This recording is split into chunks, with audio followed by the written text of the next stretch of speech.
everybody. Good to see the dark. It's fine.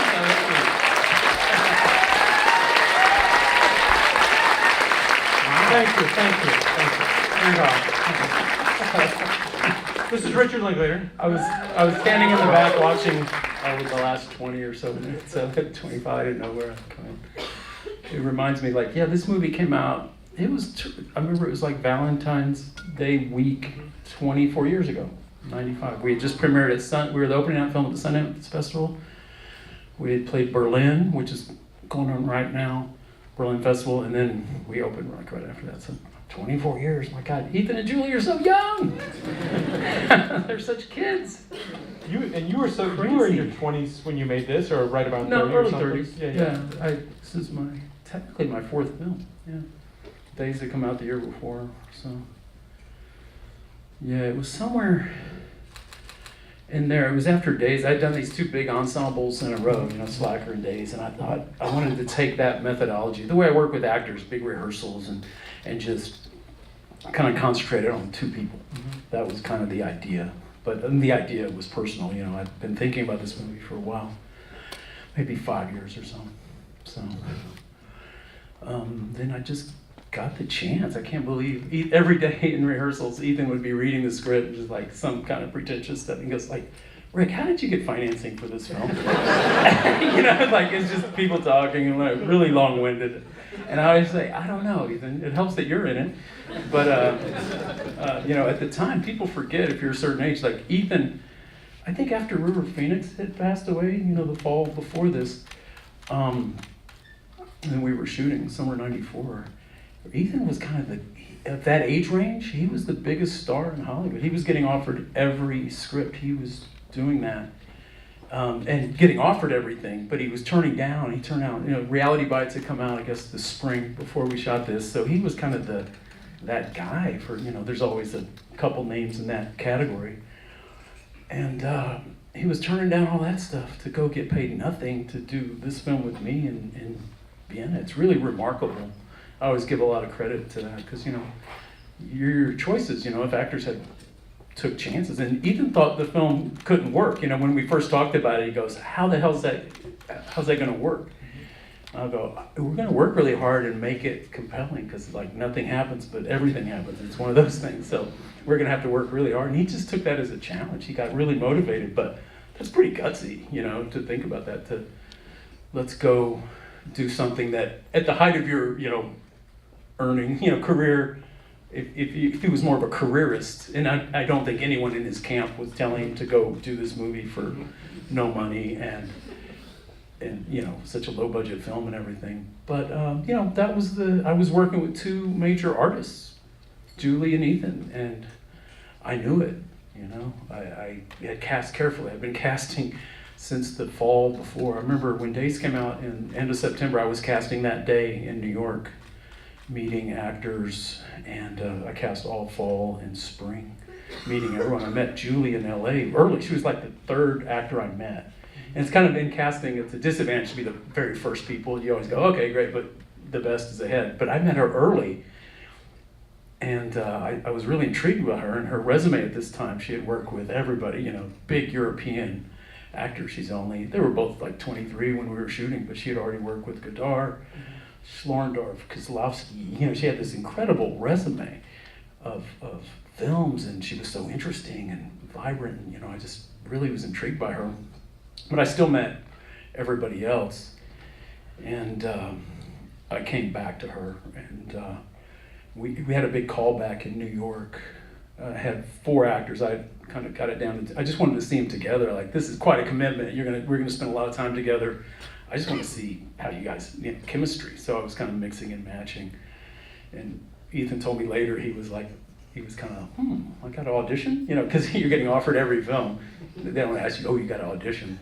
But I was like, yeah, no, you got to audition. I want to see you with, And he's like, well, that's good. It's good for both of us. Yeah, you don't want me to stick you with someone who's not right. And vice versa, And yeah. We spent an afternoon, we talked, we improvised a little bit, we reworked some scenes the kind of the way I want to work with them. And I was like, okay, they're really, because frankly, I'm just looking for the two, all the above, smartest, most charming, all those things that would make you fall in love with them. be believable, and I found it in those two, and then we started. You know, they flew to Austin. We spent a weekend here because my goal was always to work it through them. I told them, we're going to rewrite this script. You're going to bring so much of yourself. I even had some scenes in the script. The scene in the cafe when they're doing the phone call. It was before they showed up to rehearsals. It was just like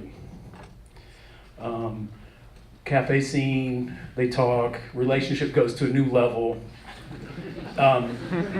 P.S. has to be like best scene in the movie or something like that, you know, to be continued. You know, it was that kind of process. But we had a lot of faith in our process. So Ethan is right. How did I get this movie financed? And I got very lucky. I count just my blessings as Castle Rock, who is a big company. They had done all the Rob Reiner films. They had distributed, like, I think they did 4 Weddings and a Funeral and I was getting turned down by the indies. There was this PBS Playhouse was financing movies at this time in the $1 million range. And they turned me down. The indie world was turning down the script of this. I remember the guy there was like, God, that's the kind of script that makes me want to pull my hair out. And, you know, I was trying to explain my process. And it's you know, how unimaginative people are. They just read it and think, oh, if there's a bad version, yeah, it's terrible. It's a terrible movie. If that script is done word for word poorly, it's the worst thing you've ever seen. Right. So, but you know, a little leap of faith here, and they weren't doing it. And then here's Martin Schaefer at Castle Rock, and they were doing these huge movies, and this movie was like 2.7 or something. It wasn't a big budget, but still, it's a risk, and it's, you know, they don't do that many movies. But he was like, yeah, I like it. I think that could be good. I was like, great, can we do it? And he's like, yeah, go do it. And he called me right before, and he was like, hey, if you need anything else, I saw your budget. You only have like 25 days. You know, if you need some more, go ahead and do it.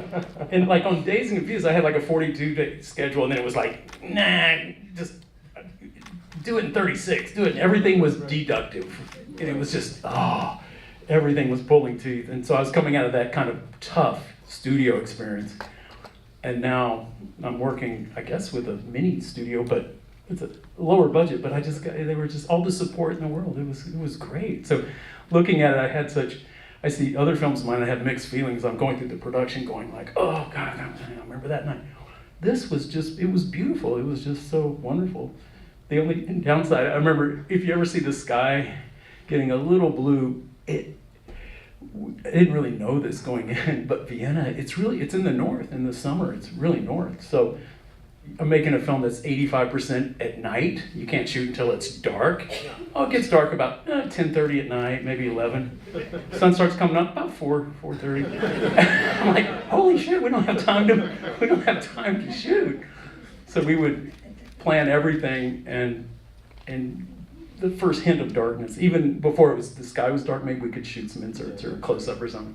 And then it was just, every night was a sprint. We would eat lunch before and then shoot for that 6 or 7 hours. But it was fun. It was, you know, small crew. It was really wonderful. It's kind of funny. I was talking to Andrew Bajowski on this stage. I'm name dropping. Yeah. I was talking to Andrew Bajowski on the stage about mutual appreciation, and he said, I was really just trying to put everything I knew into that movie. And it really feels like this is one of those movies where it really feels like somebody's trying to put everything he knows into this film. Yeah, I think you can do that in all films in a certain way. It's not everything you know, but it's a part of you. And this was my feelings about, like, you know, the previous film. I said, well, I want to make my teenage rock and roll comedy, and it's going to be my version. This was like, I'm going to make my romance, you know, like, I guess I'm at heart, I'm kind of a minimalist. The idea for this was, you know, always personal. In the fall of '89, had been in New York at the independent feature market with my first film. Went through Philly on the way back. My sister was living there. I spent one night there. We went out, and I met, I don't know why, we drifted into a toy store. I was with my sister and my brother-in-law. I was kind of bored, but you know, when you're on the road, anything, you're kind of open for stuff you wouldn't be at home. And the young woman behind the counter was kind of flirting with me. She seems really nice, just really friendly. We were talking a little bit, and then, you know, it's like, okay, bye. And I walked away, you know, left, and I was like, that's kind of a crazy idea, but I went back and slipped her a note and said, hey, I'm here for one night if you want to get together. She's like, yeah, sure, I get off at 9:30 or something. So we just ended up walking, and Philly's a good town. We just walked around all night till the sunrise. And so it was kind of like that, but I was, filmmaker, storyteller, even the night, because it was, it was intense, but I was kind of thinking like, okay, I want to capture this on film. This is this is what robs you of every real thing in your life. I'm like, how can I it's the writers, keeps you at it. I remember even talking to her about the film. I was like, yeah, it's just this. And she's like, what this? I mean, just this feeling, this thing. The whole movie can be just that. Because, most movies, they're like, it's boring until, okay, they kiss, they sleep together, and then the movie starts, the intrigue, or, whatever happened, whatever the movie's going to be about. I said, no, it's not about anything. It's just about that. About two people attracted to each other. So a very minimal idea. And so I just had that idea for all those years. So I was saying, that's going to be a film someday. And so I got to gestate on it for a number of years. And somewhere in the process, I guess when I was on Dazed, again, like I said, that ensemble thing had its drawbacks, or it felt like a bit of a grind. I was ready to do something much more intimate. And then also, like a female voice, I think I had some really strong female characters in Dazed, and I felt they got overwhelmed by the young men. Like high school guys are they're just, it's all that testosterone or something. To me, they kind of overwhelmed the movie. Not in a bad way, it's just that's how high school is, I guess. So, but I was really going for like a stronger female. I wanted a 50-50. I didn't want it to see her from his point of view or her from him for her point of view. I thought this kind of, neither one's a projection of the other, or their story. It's just on that kind of equal footing. So that was my goal, to really work on that. And so, like I said, I thought about this for a long time, taking notes, and then I remember I was walking through a parking lot over by the old Varsity Theater and ran into a friend of mine, an actor. Well, she's not really an actor. She was a grad student, has her master's, and just an old friend, Kim Krazan. And I'd put her in a couple movies, and we were friends, but I hadn't seen her in a while. But we ran into each other, and just immediately she was one of those that you start talking about real stuff. It's not like, hey, I was like, oh, what am I reading? It's like, oh yeah, we really talk well together. So she had never written a script or anything. I think she had written a thesis on, but I don't think she considered herself a writer. But I was like, hey, why don't you help me with this script? Let's just sit down. And I think in like 11 days, we wrote the script. So, but I always knew that was the beginning, and then we worked really hard on it, and I was happy with it. But I always knew it was a preamble to what Julie and Ethan would bring to it. Ultimately, Kim was happy with it. She saw all the changes in the way it kind of developed from there. And there were so many unknowns, like I think in the script, they commit to that, not see each other again, and they leave with that. But as we got into it, I think Ethan and Julie and I looked at each other and go, no, they kind of have to at least make an attempt to see each other. It just seemed unrealistic. So that's a huge story point that, we just had to go with. And like that ending, watching it again, we were like, oh, I remember we were up the whole night before rewriting the ending to make it fit everything that had changed. We were just kind of up all night. I don't know if any of us slept, and then we just kind of went straight to the set because we were shooting at dawn. So it was one of those things. We were up all night rehearsing and kind of rewriting the ending. I was lucky to shoot in chronological order too, so we could build, and so that was another luxury that you don't often get, more or less chronological. So yeah, but it was really fun. Ethan, Julie, and I when I think of this, I think of us in one of our producers, Viennese producers, had this like a big guest house thing, and we sat in that for 3 weeks and just worked, and English is Julie's second language, so she was very paranoid, and she told me later she thought I was going to fire her. I thought she was great. I thought we were doing great, but she's kind of paranoid. But she was quite a trip, man. Every day she'd come to the set, it'd be like, I didn't really realize this, but she was always like, there always had to be some kind of problem. Not that there, it was always like, oh, Rick, I don't think I can shoot today. She would have these, shades on and a hood. My best friend just died. Her best friend died like 12 times on the movie. It was like, my best friend died. And Ethan, I don't think we can shoot today. And then she'd come out of like, wardrobe and she'd be, it was like, ooh, she's totally ready. We never lost a second because of her, but there was this extra drama around her that was always kind of, intriguing, unnerving maybe. That's a common story that we hear often about, not just actresses, but about performers generally, is bringing a different drama. Do you think that that's like part of the actor preparing in a way? Well, everyone's different. I think that's her preparing, and she writes and directs movies. Like I knew, both of them they're excellent filmmakers. Both of them. I knew it. I had a front row seat then, making them write and work. Mm-hmm. Both of them say this was the thing that gave them confidence as writers, because I made them work and write things, and they ended up in the film. They're like, oh, I'm kind of a writer. What I wrote is on the screen. I'm like, yeah, you are. Everybody is. So, they're both serious, filmmakers. But I don't know if you saw Ethan's movie Blaze this year. It's fantastic. But I think Julie directs that way too. I haven't been on one of her sets, but apparently it's this kind of whoa. Chris Rock told me some stories. I was like, well, that's Julie. That makes a lot of sense. And that energy ends up in the film, and that's great. Yeah, she's a genius. She's definitely the secret sauce. I wonder if we have any questions, I'll contributions. Any question, right over here. Yeah.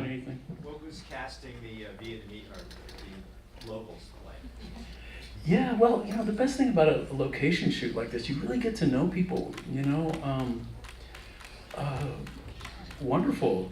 Just I really loved all the people I was meeting, and this guy Alex Horvath,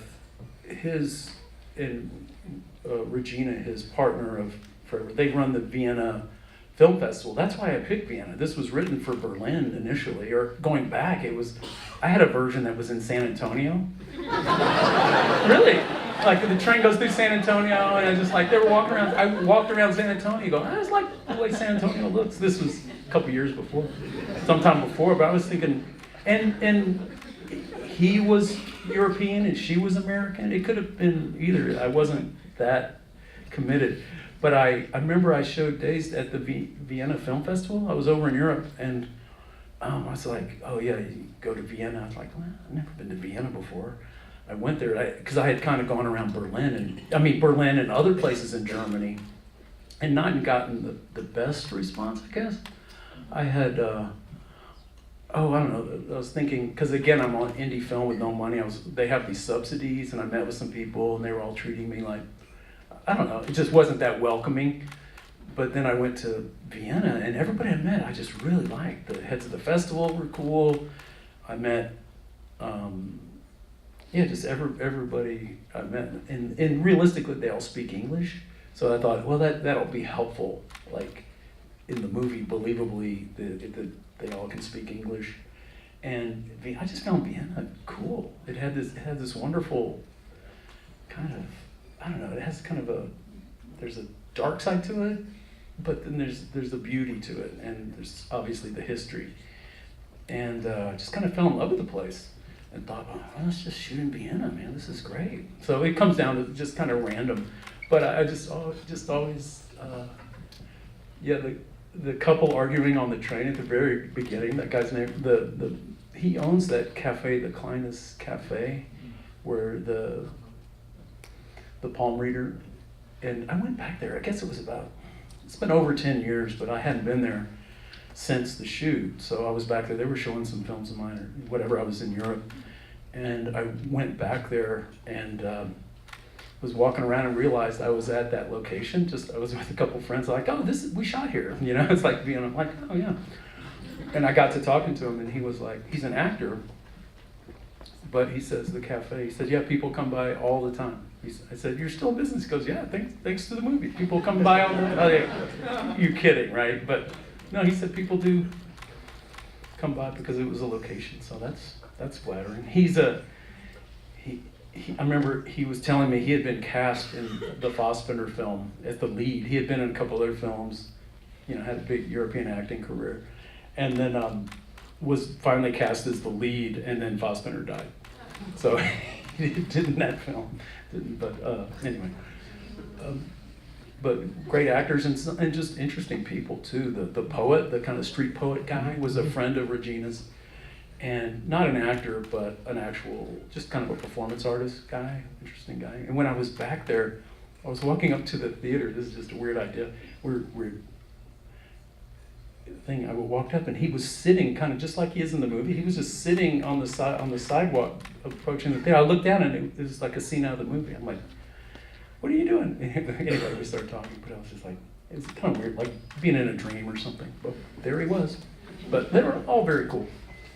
Very cool. Love. It's like the universe Always is kind love of Vienna forever. There's some places where the universe seems to come together to like just create a magic moment in place. Yeah. Right over here. How do you make a movie where like nothing really happens? How do you make that work? This might take a while. Yeah, that's a tough one. Yeah, I'm always battling that. How do you make a movie? And arguably, does it work? I mean, it people at the time, I remember Ethan ended up on the cover of Rolling Stone around the time this movie came out. And I was thinking, and they really liked the movie, Castle Rock. They were behind it. I was like, oh, good, because they never got behind Days. I said, oh, this one they'll get behind. But if I could flip the distribution of both, they ran an ad on Seinfeld for this. And they spent more on advertising, of course, than the budget of the movie. But they believed in it. And I remember I was in an airport just traveling, and there was I was looking through a magazine, and two girls were talking, two young ladies. I'm like, oh, Ethan, have you seen that movie he's in? Oh yeah, what's that new movie? Yeah, I saw it. It's just, not much happens. It's pretty boring. So the kind of thing you overhear, I go, on one hand, she's right. But the public, we have our own delusions of like, oh yeah, this is what, and it's like, yeah, it's a battle when nothing happens. That's why it's a miracle it got funded. But I don't know. It's the cornerstone of my thinking, But it doesn't work well in a pitch when you're saying, well, not much happened. You got to say other things, You got to compare it to other movies that stuff does happen. Maybe they won't notice. I don't know. But isn't it really like a lot of stuff is happening? It's just Yeah. happening on this interpersonal level that Right. like maybe even not everybody's gonna see, Yeah. Like some people can watch this movie, like there are people who watch this movie and are bored. And then there are people, because like some of what's going on is like, oh, she raises her eyebrow at a particular time. It's like that's like an explosion happening in like an action movie, Yeah, one little look. And well, that's what, and believe me, we work, all that's very important, and it's all very rehearsed to the gesture. No one believes that. They think we just improv these movies, but it ain't. It's like that look, that everything is kind of thought out to the T, like that. So, you just got to be compelling. But I always say I'm trying to mirror, life. Like, oh, what happens in your life? You just, I don't know. It's hard to define what makes what a story is. I guess my level of what a story can be is pretty open. Pretty. I got a low bar for what would make a movie. Or conversely, that might be a high bar, but it's kind of It could be. you look at both ways, Hanging out. depending on if you're on Antarctica or the other thing that's not Antarctica. Right over here, yeah. Yeah, and so in a way, it reminds me of 13, if you've seen that movie, because it puts you right back into where you were at that time. Like 13 was very uncomfortable to watch. Catherine's Because it movie. reminded you of being 13 in the same way that I think Yeah. this movie does a really great job. As I'm approaching my mid-30s, it kind of takes me back to my early 20s and pretending Yeah. like you have more things figured out and sounding more assured than Right. you actually It's are. amazing how. Yeah, so I just was wondering if you could comment about where you were at the time, and do you think you could make this the same movie where you are Yeah, now? I'm kind of fascinated with that subject, just about trying to capture a moment, like the mindset of a certain age. All the confidence of youth, they're proceeding through life like their lives are going to be these great novels, and they're writing them as we speak. You know, all their ideas, everything's kind of important. Some people could say pretentious, but I just like the youthful energy and thought behind it. And I certainly remembered that. And I was catching Ethan and Julie. That's always been our dynamic. I'm roughly 10 years older than them. So they're in it, and I'm kind of reflecting back on it. So sometimes I see things that they wouldn't necessarily. And that changes as we've all gotten older. But definitely here, I was kind of thinking, oh, that's so youthful. You know, that's so 23-year-old. But, but I remember getting letters from older people. Like, I remember this older woman said, oh, it reminds me of a boy I met in 1970 on a train. You know, like it really, because you get older, you don't really realize it, but the idea of even being able to break your schedule, you know, you start having a job, kids, obligations, you know. In the very next movie, that's what we pick him up. Like, he's got to be somewhere. He's got a job, basically. He's on a book tour. She's got, you know, they're really more entrenched in the world. Like, the world will close in on your carefree, footloose and fancy-free days. But the idea, and I had a prolonged adolescence. I was kind of like that my whole 20s into early 30s, I would say. But where you actually could spend that extra night or get off a train or, you know, be open for that kind of impromptu experience. But that just gets more and more difficult, obviously, and it looks irresponsible. It just looks childish. You can't just tell your cohorts at work, oh, I met, you know, like, what? I can't. You don't have anyone counting on you. You can do stuff like that. So, but it's a chapter. But when you're young, you don't think of it that way. You think it's always going to be like that. So It's very true. Right back here. A couple of questions. One, I wanted to know what the couple in the train were fighting about. yeah, I intentionally didn't subtitle that. And Germans also, like it though. Since you kind of touched on it, how then your perception of love changed from that moment up until, you know, the second and the third film? Yeah. In a nutshell, he tells him, he's reading an article about how a high percentage of housewives or alcoholics are hooked on drugs. But he opens it with like, look, there's an article about you. and she kind of goes back. So it kind of, we see a couple in maybe they're not doing so well as a couple. We realized by the third movie, if you've seen that one, it's like, oh, you guys are now that couple. You've become that couple to some degree. Things come around. Nothing like a couple decades could do that too. But but your second part of your question about Yeah, so how love was shaped over the years, and is that reflected in the second and then the third? love. Bit of a. Like I said, we're going to be here till the morning, right? You know, I opened the second movie with that because the question when this one came out, when it was, you know, the idea of a second film never entered anyone's mind. But the only question people ever had is like, do you think they get together? And I opened the second film. He's at that book signing, and they're asking this same question that we all got asked. Like, do you think they get together? And people were so sure, like, of course they get together. People, no way. No, neither one's going to be there. I'm like, what do you say? How do you know? But people were revealing a lot about their own views or attitude, you know. So it kept it kind of open. I mean, I don't know. I always thought they'd get back together, like they would. So at the time, Maybe I'm a romantic. at the time, you really did think they would. 6 months later, they would both be there. I think so. Julie says, "Oh, I will be there, but he won't." And Ethan's like, "No, I'm going to be there." So, yeah, and as time went on, because we sort of, the 6 months came and went, and then a few years came and went, and we were like, and this was a special thing. As more time went on, it was even more special to us. Like, remember that summer in Vienna, how special that was? You know, like a great romance or something. It doesn't happen all the time, you know, like these special little creative relationships. But it was when I was doing Summer '99, I got them together to play a scene in Waking Life. Some version of who they are here in some kind of cinematic dreamscape. And we worked together a couple days, and that's when we looked at each other at the end and said, you know, this is fun, you know, because we had thrown around some ideas, but nothing ever, I think we were afraid. But that gave us kind of the, okay, maybe we should do this, maybe we should, but what would it be? You know, like, it's been so long, so we had to kind of figure out how they could meet again if they hadn't.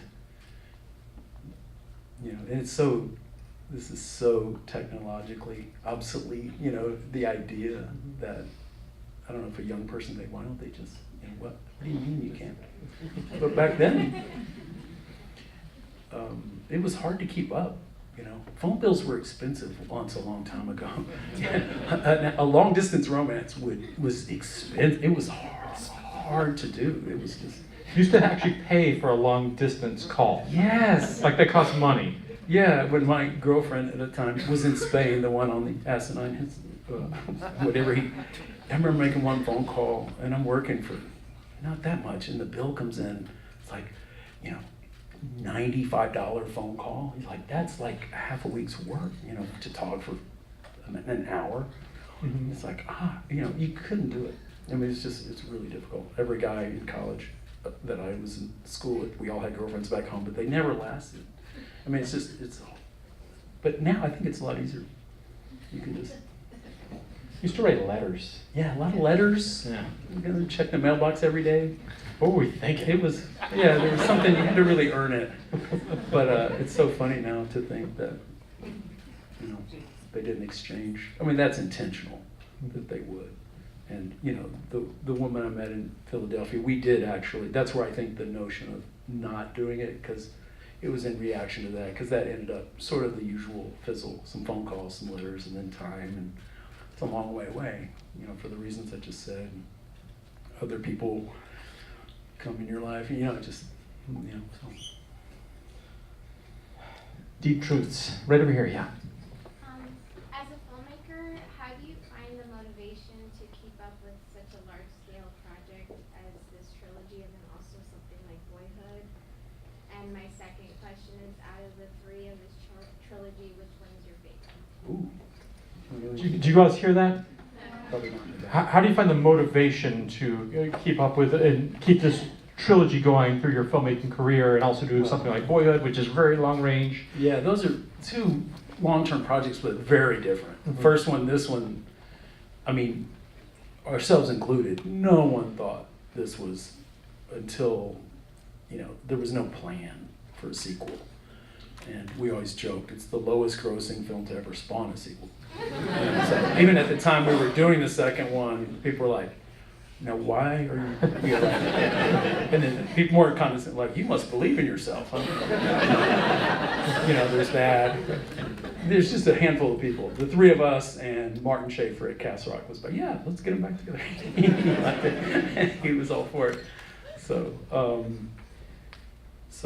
those were just, they had similar trajectories, like 5 years of recovery or not thinking, and then realizing enough time had gone on that, you know, suddenly, you know, there was Jesse and Celine in our heads with something to express about this new phase of life. And, you know, so that 5 years started, maybe some ideas started percolating, and eventually we'd find ourselves in the same city, the three of us would sit down and, you know, start hashing out stuff. And each one's been different, but that's been the similar trajectory. That hasn't happened. It's been 6 years, I guess, since the last one. And we haven't, nothing's really, it might just be a trilogy. Nothing's really, they would be, if we stayed on the same 9-year thing, they'd be 50. But I don't know. No current ideas. But to stay on it, I don't know, just whatever compels you. There's no plan. Just like, Boyhood, however, was a plan. That was years 1st through 12th grade. That was very conceptual, obviously. But in a way, that's like a side project to all of our lives. We'd shoot about 3 days a year, plan it for weeks, and do all that, but it was these intense little bursts. But that had its own vibe, as you can imagine. So, but I like it. I like those long-term projects. See a hand all the way in the back there. So, especially considering it wasn't meant to be a trilogy, how much of it when you were writing it did you think about it as like a love story versus like, I guess, I don't know if this is the right word, but like maybe like a more like short-term like infatuation? Yeah, well, I think that's the question, isn't it? Is this love or an infatuation? You know, what is it? What is a long-term, you know, there's these white heat moments, but is that love? Is that, you know, so these are the things we all get to ask ourselves our whole lives. But definitely, you know, with the Accidental Trilogy, there was no plan, and it's not really thinking of that so much as it is just a stage of life that you might find yourself in relation to this other person.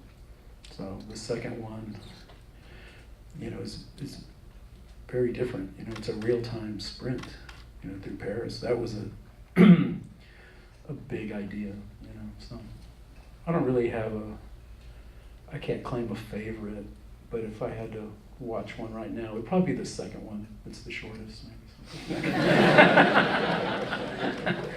But, you know, that was the challenge. The first two, in a way, falling in love or reuniting, those are romantic ideas. Highly, you know, charged. There's a lot of stuff there. The biggest challenge, and by far the hardest to make, was the third. And I was like, okay, you're in your early 40s, you got everything you wanted, you're together, okay, now what? You're in paradise, but guess what? You're still human. You're still just the stuff of life, the cracks in a relationship, the foundational faults in their, maybe who they are in their situations. You know, these things don't go away. You know, it was just the kind of grind, and there's nothing that's hard to make, but it's kind of like how you experience it. You have to kind of double down and work a little harder to make that worthwhile, romantic, and find your definition of love there. It's hard to do, as everyone will attest, you know. So, and sometimes it works, sometimes it you know, it ends or it renews itself in a big way. So everybody's different. Definitely think this movie preserves, it's almost like it preserves it in a bottle, like a particular kind of that feeling that it's easy to forget what it's like to be young and to just have those little moments. And like what the gift that this gives us is that like even as we become old and decrepit, we can look at this and remember what that's like to lay on the grass, you know, with a bottle of wine. I was having that experience just watching a little bit, like, oh yeah, that's what, you know, myself. I couldn't have been more close, but I had to, you forget, you know, both personally and, you know, cinematically. It's like, oh yeah, the tone of this was just what it was, that little moment. So. It's an amazing thing this art form can give us. The greatest art form ever. Anybody want to argue that? I'll see you in the lobby. I see a hand right back here. I'm sorry, I'm calling some of the folks in the back here because I can't see them. I was wondering, do you think Jesse pays back the bartender? Absolutely. Yes. Although I don't see him getting in a dress or a lot of details. He means to. He no. We got to reach out That's to a that good bartender question. and find out. And I remember one of our, I'm singing Martin's praises, but he was so upset when he realized they had littered, you know, they left the bottle. And he thought, oh, you know, you have these test screenings. And I said, Martin, no one's going to care. We won't know that the next morning in that montage. We won't know where we are if we don't see a bottle. Like, what are we doing in this field? This old lady walking. It's like, no, that's where they had the wine. I need an indicator of that, some signifier. He's like, I just think that's so disrespectful. I'm like, Martin, no one cares. And believe me. And so he, you know, the people who do the Q&As after, they're testing the movie, but they're asking, oh, how about the ending? How about the pacing? Well, how would you judge this movie? And they even ask, did the bottle, did they glittering, did that bother anyone? Martin, you let him ask it? Crazy. No, people just looked at each other. But, you know, people get obsessed about something. Now Vienna's just littered with wine bottles. Yeah. Because of this movie. And the second one, it was kind of like, well, you know, we baited the audience and everyone's so moralistic and everything, but we're all hoping he commits adultery. You know, that's where we've taken everyone. Dude, it's like, huh, how do you reconcile, how do you square that, Martin? But he... Don't let her. Okay, just as a beginning, Yeah, don't let her. All right, Don't let it's her. lame. I saw your hand several times. Yeah, do you know if the woman in Philadelphia you met saw this movie? It's just in case did the woman you met in Philadelphia see the movie? No, she never saw it, and it's a really sad story. But I told you I'd be completely honest. It's horrible. It's I didn't know this till years later. The third movie is dedicated to her. If you look at the credits, it's like in memory, Amy Lerhopt. I got a letter from her friend. This must have been 7 or 8 or something. And she's like, I used to work with this girl, and we worked at this toy store. And so one day she came into work, and we got to talking. I was like, what's up? And she said, I met this guy. And so she remembered that. He said he was a filmmaker. And then I saw I've seen 2 of the films. And I'm starting to think, were you that? He was from Texas. So maybe I'm wrong. I'm putting this together. I just got this long letter. But, I used to work with this woman, Amy. And I don't know if you've put this together, and in the letter she said, Amy died in a motorcycle accident, Mother's Day weekend in '94. So before we were in Vienna even. Isn't that? Because we met in '89 and that was summer '94, so like 5 years later. I got that information. I remember I talked to her sisters and stuff, but it's really sad. There's a thing online some guy put together, I think if you see The Woman Who Inspired Before Sunrise, some guy did some research on her. He was trying to find out more about her. He wasn't finding anything. But you can check it out. But it's a sad story. I remember almost crying. I called up Ethan, and he's like, well, we're all each other's angels. Had you never met her, maybe we wouldn't know each other. Maybe we would never work together, so be yourself, put yourself out there, be your authentic self, because you just don't know. But it was a slick street. She had a helmet.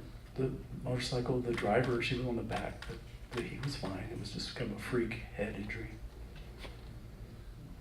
So, fuck. On that note, but anyway, that's the truth. But you see it reflected in the second movie, the way he feels like I thought I would run into. I was thinking that about her. Like, I would have screenings in Philadelphia. And you know how it is. You're in a town and you old friends or someone you went to high school with or had to say, you live here now? Wherever you are, you see people you've known from other parts of your life. And I was just sure. We had talked about the movie. And wherever she was in New York, I just kind of thought I'd be sitting there and there she'd be. I kind of was sure, and it never happened. So it was kind of disconcerting, like, I would have predicted it. So it was always kind of an unsettled thing. So the whole second movie is me sort of conjuring her in some strange way, right? And then she's there at the book signing, just like she would have been there at the film screening. So interesting. So she really permeates the first 2 films. That's heavy, man. Yeah. Right over here. Were there many parts of this movie that were improv, or any conversations that were improv during this? Were there parts that were improv, which we're probably going to get to the definition of what that means. Never on camera, no. Well, Julie and Ethan, as much as we worked, we rehearsed, we rewrote. I was a slave driver. I'm just working and working, and they're both so smart. They said, well, you should just turn on the... So finally, I did this just to prove to them. I'm like, oh, great. You guys are so creative and smart and brilliant. We're going to sit you on the steps here. You have a thing, and I'm just going to turn the camera on and let you guys go. And I did it. And, they said a couple funny things, but improv is so boring because it's like you have to repeat stuff back. It has no structure. It's just, I think it can work in comedy in certain areas, but in drama, I just never, I never buy it because I don't. I mean, there's masters of it who have. I know Mike Lee. After 6 months of rehearsal, he can set up situations, but they're so planned out, and maybe the actors are meeting for the first time. I find this very intriguing. There are scenes in Mike Lee movies where the actors are meeting for the first time. They don't even know each other. They don't know their relations, but he has put them in a position that they're resolving each other's stories and something's going to happen. He wants an authentic, like that's fascinating to me, and I would never do that. But because I'm all cards on the table. Here's what we're doing. No, they both immediately went, oh yeah, that wasn't any good. Either Julie, I was like, yeah, it isn't. When people ask if it's improv, yeah, it's so easy. Get your two best friends, turn on a camera, and make a movie. Yeah, good luck. It's so easy. You know, if it was that easy, and maybe this is why Sundance does have 9,000 submissions or whatever. Maybe a lot of people are doing that. It's just, art needs structure, it needs pace, it needs all those things, and to not look like it has that, that's even another layer of work. And it always kind of bugs me, Ethan and Julie never get any credit as actors. You know how hard they work, you know how hard it is to make nothing compelling? That's acting, that's really hard to do. It to be amped up in a fight or have all these other things going on, that's stuff to do. It's really hard just to be yourself and to make that interesting and to bring all yourself, but people think they're just, you know, there's nothing to it, and that's a compliment. But like, they don't even get like Indie Spirit Award nominations as actors or anything. You know, it's just kind of. So, but I always have to say, well, that's just kind of a compliment. It seems real, so it must be easy. It almost seems like Pauline Kael said one time that people think that when jazz musicians improvise, they come in with something new and different every time. And she says, if you listen to 3 recordings of Charlie Parker playing the same song, it's like he'll have different emphasis. Yeah, here's the solo section, but yeah. it's structured improv. It's yeah, it's a little different. But I kind of do that naturally. I think the version of that on film is even up to the last minute. Maybe that day we show up and we'll read the scene and, you know, I had a good idea overnight. I woke up thinking this. You know, you make some last minute adjustments. We're not, you know, rendering something we planned months ago. It's like we're still up to that day. We might be changing things. But on camera, I just never had the budget or the schedule to just let it rip like that.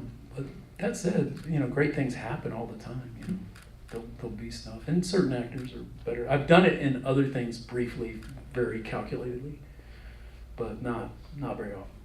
But a lot of people use the technique of you have your script and then you workshop it so much with the actors that there is a process of they're improvising and they're trying to find a way to make it sound authentic. But it's all just kind of a part of that process where the script is meeting the actors halfway and the actors are meeting the script halfway, and it all just gets better. And yeah, new things are happening. And really, to me, I've had actors who like, oh, I don't want to rehearse too much. I want to be fresh. And I'm like, you know, I'm kind of not doing this for you. I'm doing it for me. I'm still thinking about how to shoot the movie or what I'm thinking. Or guess what? As a writer, I have new ideas. And like what I'm really going for in the scene isn't even on the page yet. So I'm at the stage where I want to hear it out loud a bunch and keep shaping it. You know, it's like sculpting. You know, that's probably the closest thing to acting. Let's take maybe 1 or 2 sort of final contributions from the audience. I see a hand right down the middle in the back. I was just wondering about like how the progression of locations was worked out. Like, is there like a lot of creative geography, or is this like a journey that somebody could make in Vienna without a lot of crazy jumping around? No, there's a lot of crazy jumping around. Yeah, you can't. You couldn't really, it would take you longer to walk everywhere they went. Like, oh, that place is 5 miles that way. You know, that little cemetery on the Danube, that's way the hell out, you know. So, but a lot of them are, you know, it's a great walking city, but yeah, the magic of cinema, you can do that. We did it in the next one too. They're walking on the High Line in Paris, and then I just put in a CGI put the river in the back. It's not anywhere near the river. You know, just have them walk downstairs and be there because we're in real time. We're really, so, you know, but you always have people walking around corners and stuff. You can just cut, you know.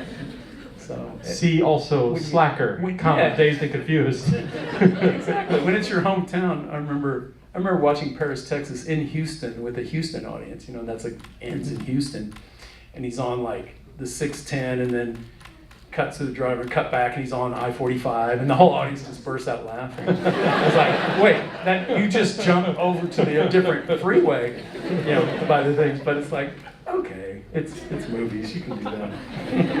I remember that actually being like running into a guy. This is 1990, who had seen Slacker. He's like, yeah, I like the movie, but it was weird. He'd be walking by, he's walking right by Half Price Books, and he turns around and he's over there. I'm like, yeah, it's a movie. Can I say it was a geographical document of exactitude of Austin? I don't know. Like, that's a legit criticism. So funny. I see a hand back here, yeah. I have to say, every time I watch a romantic movie that's more than 5 years old, I get a little nervous that the gender politics are gonna make me cringe. But this movie doesn't feel that way at all. I wonder if that's because a woman helped you write it and Julie Delpy had a hand a little bit too during the process. Yeah, I hope so. That was certainly my goal, because I didn't want it. I think when you have such a strong POV from one or the other, yeah, you might be more prone to that. I mean, it certainly wasn't, you know. But that is true. Yeah, old films, not just gender, but everything. You know, time is not always kind to what's normal at a certain time. But check out the end of, what's the Marx Brothers movie where they come out in blackface? Duck Soup? Duck Soup, yeah. Yeah.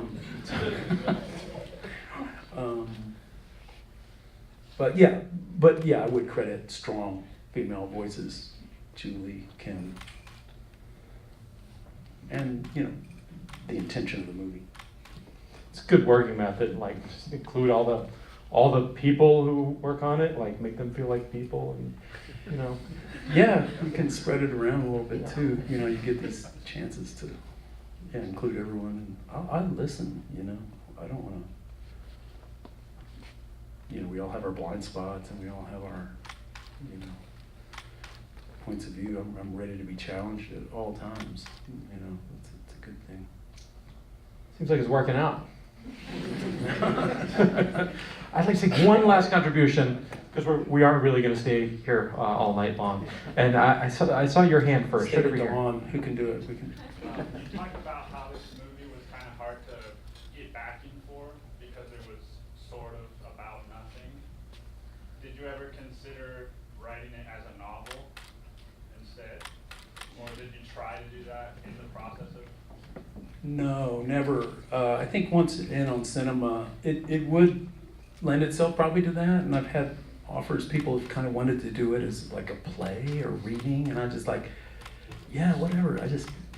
I think cinematically, when I was saying capture that thing between two people that was kind of not verbal so much, even though they talk the whole movie, what's underneath all that is something that's unspoken, you know. So I didn't want to describe that literarily. I wanted to be able to just conjure that, you know, physically. So that's the cinematic challenge, I think. So, and that's how I think. I'm a film guy. So all my stories kind of channel through film. Although, you know, the one that I really did hit wanted to sit down and write a novel. My youthful, as a teenager, you know, that was my aspiration. Oh, I'm going to be a novelist before I discovered film. And it was Boyhood, actually. I sat down to write because I was like, I couldn't get over. I was trying to capture too much and the limitation. And just as my keys hit the keypad, I had the idea for Boyhood. Oh, I'll film a little bit every year. That's what triggered the idea of the whole notion. I was solving that problem. So I immediately said, okay, that's why I'm not a novelist. I'm a filmmaker. It's always cinema. So. There's a film that we're showing this weekend called The Wild Pear Tree by Nuri Bozcalan, the Turkish filmmaker, that feels so much like a novel. I mean, it's just the story is novelistic, and the way he tells the story, and the way he finds a way to convey internal perspectives externally. So I recommend that to people who enjoy this film. Yeah. I think you'd really enjoy that film too. It's a coming of age film about a young poet as he grows up and comes to terms with his father. who's a failed poet. So Oh, that sounds great. if yeah. you like novelistic Yeah, movies, literary. that's a great one. It's the kind of the crossover literature and film is fascinating. You know, it's hard to portray writers. It's hard to portray, and that's what Jesse turns out to be. He doesn't really say it out loud here, but he is a young novelist. You know? So it's definitely hard to portray that. It can be boring or it can be very exhilarating. Depends on how you bring it to life. You know, so. Well, Rick, thank you so much for bringing this to Happy life. Valentine's Day, guys. Thanks for being here. Thanks everybody for coming. Come back again and again and again. Come back to our beautiful theater.